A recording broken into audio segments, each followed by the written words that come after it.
Let's mic चुनावी यात्रा।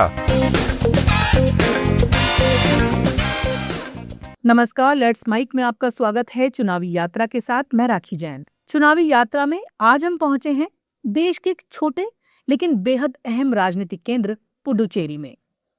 आकार छोटा है, सीटें कम हैं, लेकिन सियासत बड़ी है। यहाँ 30 सीटों वाली विधानसभा के लिए 9 अप्रैल 2026 को एक ही चरण में मतदान होना है और 4 मई को नतीजे आएंगे। मौजूदा विधानसभा का कार्यकाल 15 जून 2026 को समाप्त हो रहा है, लेकिन इन तारीखों से पहले ही यहाँ की राजनीति पूरी तरह गर्मा चुकी है और इस बार का चुनाव साफ तौर पर एनडीए बनाम इंडिया ब्लॉक की सीधी टक्कर में बदलता नजर आ रहा है। पुडुचेरी की राजनीति को समझने के लिए उसके इतिहास को समझना जरूरी है। ये केंद्र शासित प्रदेश भले छोटा हो, लेकिन यहाँ की राजनीति हमेशा गठबंधनों और समीकरणों के इर्द गिर्द घूमती रही है। यहाँ कभी कांग्रेस मजबूत रही तो कभी क्षेत्रीय दलों ने सत्ता संभाली। 2021 का चुनाव इस लिहाज से टर्निंग पॉइंट साबित हुआ, जब कांग्रेस सत्ता से बाहर हो गई और ऑल इंडिया एनआर कांग्रेस और बीजेपी के गठबंधन ने सरकार बनाई।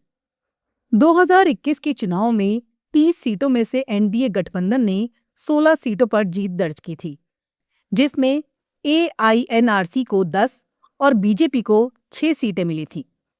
इसके साथ ही एन रंगासामी मुख्यमंत्री बने और ये पहली बार था जब बीजेपी सीधे तौर पर पुडुचेरी की सत्ता में भागीदार बनी। वहीं कांग्रेस केवल 2 सीटों पर सिमट गई थी, जो उसके लिए बड़ा झटका था। अब 2026 के चुनाव में वही कहानी एक नए मोड़ के साथ दोहराई जा रही है, लेकिन इस बार मुकाबला और ज्यादा स्पष्ट और सीधा हो गया है। एक तरफ एनडीए गठबंधन सत्ता बचाने की लड़ाई लड़ रहा है, तो दूसरी तरफ कांग्रेस डीएमके के साथ मिलकर वापसी की कोशिश कर रही है। सबसे पहले अगर वर्तमान राजनीतिक स्थिति की बात करें, तो एनडीए गठबंधन इस बार भी संगठित नजर आ रहा है। 23 मार्च 2026 तक की जानकारी के अनुसार सीट बंटवारे को लेकर एनडीए में सहमति बन चुकी है। मुख्यमंत्री एन रंगासामी की पार्टी एआईएनआरसी 30 में से 16 सीटों पर चुनाव लड़ेगी, जबकि बीजेपी 14 सीटों पर अपने उम्मीदवार उतारेगी। हालांकि बीजेपी अपने कोटे की इन 14 सीटों में से 2 सीटें एआईईडीएमके और 2 सीटें लक्ष्य जननायगा काची को दे रही है। यानी एनडीए इस बार भी गठबंधन का संतुलन बनाए रखते हुए चुनाव लड़ने की रणनीति पर काम कर रहा है। दिलचस्प बात यह है कि कुछ दिन पहले तक ये अटकलें लगाई जा रही थी कि एन रंगासामी एनडीए से अलग होकर अभिनेता विजय की पार्टी टीवीके के साथ जा सकते हैं, लेकिन 20 मार्च को हुई एक अहम बैठक के बाद ये स्थिति पूरी तरह बदल गई और एनडीए में सीट बंटवारे पर सहमति बन गई। इससे साफ है कि बीजेपी ने इस गठबंधन को बचाए रखने के लिए सक्रिय भूमिका निभाई। दूसरी ओर कांग्रेस इस बार पूरी तैयारी के साथ मैदान में है। उसने डीएमके के साथ गठबंधन कर लिया है और इस बार उसका पूरा फोकस एंटी इनकम्बेंसी पर है। कांग्रेस का आरोप है कि 2021 में जिस तरह उसकी सरकार गिरी, वो राजनीतिक साजिश का हिस्सा था और अब जनता इसका जवाब देगी। हालांकि अभी तक कांग्रेस डीएमके गठबंधन की सीटों का अंतिम फॉर्मूला पूरी तरह सामने नहीं आया है, लेकिन यह साफ है कि दोनों दल मिलकर एनडीए को कड़ी चुनौती देने की तैयारी में है। इस पूरे चुनावी समीकरण में एक तीसरा और दिलचस्प फैक्टर भी है। अभिनेता विजय की पार्टी तमिलगा वेट्री कजगम यानी टीवीके। विजय ने पुडुचेरी की सभी 30 सीटों पर अपने उम्मीदवार उतार दिए हैं और साफ कर दिया है कि उनकी पार्टी किसी भी गठबंधन का हिस्सा नहीं बनेगी। टीवीके का ये फैसला इस चुनाव को त्रिकोणीय बनाने की क्षमता रखता है। पार्टी ने अपने उम्मीदवारों में कुछ अनुभवी चेहरों को भी शामिल किया है, जिनमें पूर्व विधायक, पूर्व बीजेपी नेता और पूर्व पुलिस अधिकारी भी शामिल हैं। हालांकि सवाल ये है कि क्या ये नई पार्टी इस मजबूत राजनीतिक मुकाबले में अपनी जगह बना पाएगी या सिर्फ वोट कटवा साबित होगी। अब अगर पुडुचेरी के चुनावी मुद्दों की बात करें तो यहाँ की राजनीति स्थानीय मुद्दों से काफी प्रभावित होती है। राज्य का छोटा आकार होने के कारण मतदाता सीधे तौर पर सरकार के काम और फैसलों को महसूस करता है। इस चुनाव में सबसे बड़ा मुद्दा है प्रशासन और स्थिरता। 2021 में कांग्रेस सरकार के गिरने के बाद राजनीतिक अस्थिरता का दौर देखा गया और यही मुद्दा इस बार चुनावी बहस का हिस्सा है।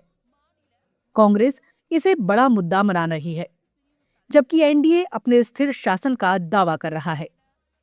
इसके अलावा रोजगार, पर्यटन, बुनियादी ढांचा और केंद्र शासित प्रदेश के रूप में पुडुचेरी के अधिकार भी अहम मुद्दे हैं। मुख्यमंत्री रंगास्वामी की ओर से पूर्ण राज्य का दर्जा दिए जाने की मांग भी समय समय पर उठाई जाती रही है, जो इस चुनाव में भी चर्चा का विषय बन सकती है।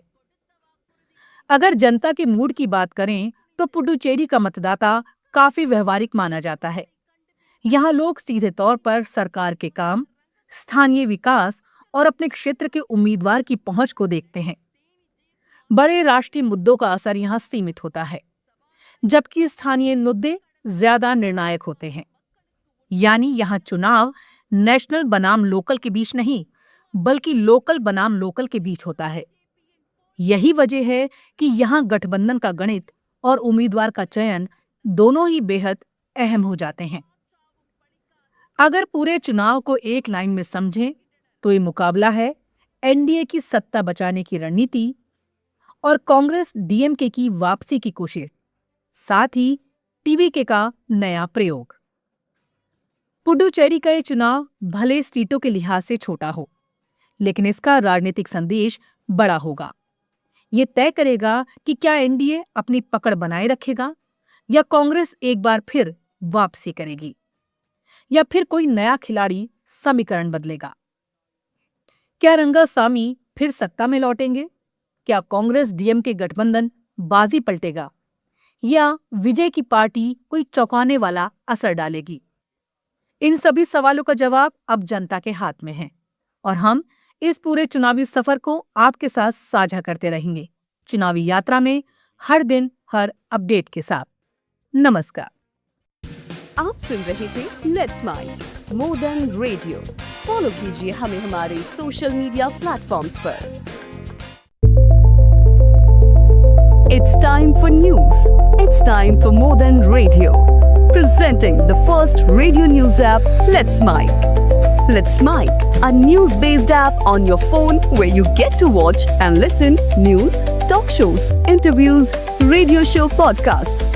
On Let's Mic, you get all relevant information of TV, print, radio, podcast, and digital. Let's Mic talks about every segment of life.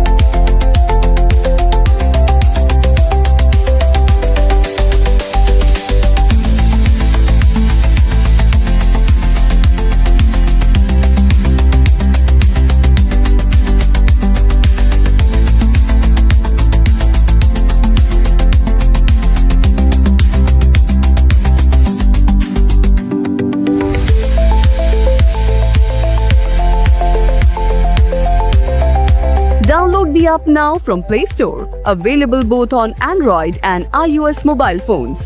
Follow us on YouTube, Instagram, Twitter, LinkedIn, Facebook, Telegram, WhatsApp, Snapchat. Let's talk, let's connect, and let's mic.